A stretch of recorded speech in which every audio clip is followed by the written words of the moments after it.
You guys, I want to challenge the way we normally think about margin interest rates. Because whenever margin comes up, one of the first things investors ask is, what is the interest rate? Is it 5%, 8%, or 10%? And naturally, we assume the investor paying the lowest interest rate is getting the better deal. But what if I told you that's not always true? Because there's another number that can actually matter just as much as interest rates itself. How long are you actually carrying the debt? Welcome back to the channel. And today I want to explain to you why interest rate margin rate doesn't necessarily scare me, especially when my goal isn't to remain in margin indefinitely. See, my goal is to leverage to acquire ownership and aggressively eliminate the debt and keep the assets I purchased. And once you actually run the numbers, this starts to get really interesting. Let's say I borrowed $20,000 on a margin at 8% in interest. At first glance, 8% sounds expensive. And I'm not going to pretend that it isn't a meaningful interest rate. But here's the problem. The 8%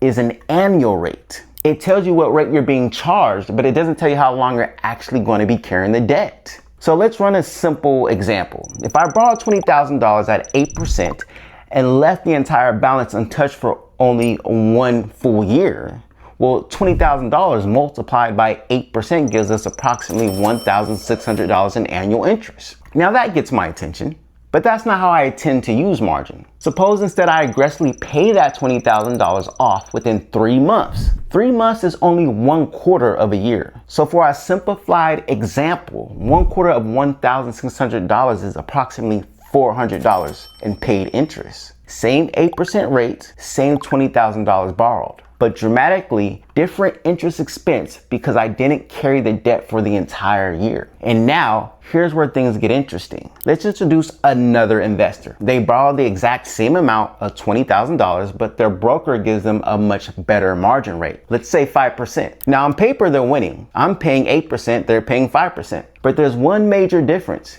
They're carrying that $20,000 margin balance for the entire year. At 5%, their approximate annual interest expense is going to be $1,000. Meanwhile, in our simplified example, I borrowed at the more expensive 8% rate. But because I eliminated the debt within 3 months, my interest expense was approximately $400. Think about what just happened. One investor had the lower interest rate, but paid approximately $1,000 in interest. The other investor had a higher interest rate, but only paid $400 in interest. Why is that? Well, in parts of the margin investing, I don't think people talk about time. And that's the part margin investing I don't think is talked about enough. Specifically, time. See, rate isn't the whole equation. I'm not saying margin rate doesn't matter. It absolutely matters. If you gave me the choice between borrowing at 5% or 8%, underneath the same conditions, well, obviously I'm going to choose 5%. But that's not the entire equation. I think about borrowing costs as 3 things: the rate, the balance, and the time. How much did I borrow? What rate am I paying? And most importantly, how long am I going to keep paying it for? Because a lower interest rate carried for a long period of time can ultimately cost more than the higher interest rate eliminated quickly. Now let's use the same $20,000. Imagine someone carries it for another entire year at 10%. That's approximately $2,000 in interest. Now at 12%, that's approximately $2,400 in interest. Compare that with our simplified example at 8%, where I had to pay roughly $400 in interest. Suddenly the question I'm asking isn't just what's my margin rate. I'm asking, what's my plan for getting out of margin? Because those are 2 completely different questions. And this brings me to the bigger philosophy behind why I use leverage in the first place. I'm trying to acquire assets. That's the objective. The debt is simply a tool that I choose to use to acquire those assets sooner. Suppose I borrowed $20,000 and use that money to purchase long-term investments. Then over the next several months, I take my earned income and aggressively attack the margin balance. Eventually that $20,000 debt is gone. But what happened to the assets? Well, I still own them. That's what I'm after. I don't want to look back years from now and brag about how much money I borrowed. I want to look at what I actually own. You see, you've probably heard of the phrase buy, borrow, die. The basic idea, instead of constantly selling appreciating assets, an investor can potentially borrow against those assets while maintaining ownership. Now, what I'm doing isn't exactly the traditional version of buy, borrow, die.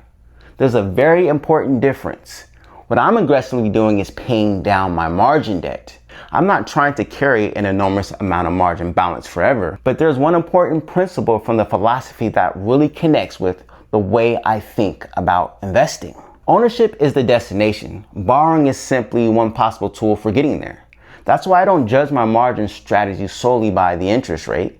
I'm looking how much I'm borrowing. I'm looking how quickly I can realistically pay it back. I'm looking at whether I'm actually increasing my ownership and productive assets. And here's something that actually makes our $400 example conservative. Remember, we assumed I borrowed the entire $20,000 and kept that entire amount for 3 months and then paid everything off at once. But that's not what exactly repayment would actually look like. If I'm making payments throughout those 3 months, my margin balance continuously actually gets even smaller. So maybe it's $20,000 today, and then $13,000, and then $4,000, and then all the way to zero. Since margin interest is calculated based off the outstanding borrowing balance, reducing the balance along the way should reduce the total interest expense compared to just simply leaving the $20,000 outstanding for all 3 months. So that $400 isn't necessarily what I'd actually pay. It's a simplified illustration which helps us understand the bigger point. Now, I want to make something very clear.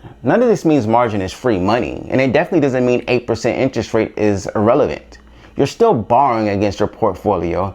Your investments can decline, interest rates can change, maintenance requirements still do matter. And if you become over leveraged, forced liquidation can turn a long-term investment into a short-term problem. So when I look at margin now, I'm starting to think differently. Instead of asking what's my margin rate, I'm asking how much will this debt actually cost me before I eliminate it? Because those aren't the same question. Someone can have a nice 5% margin rate and spend years paying it back. Someone else can have an 8% rate and aggressively eliminate the balance and potentially spend considerably less on interest.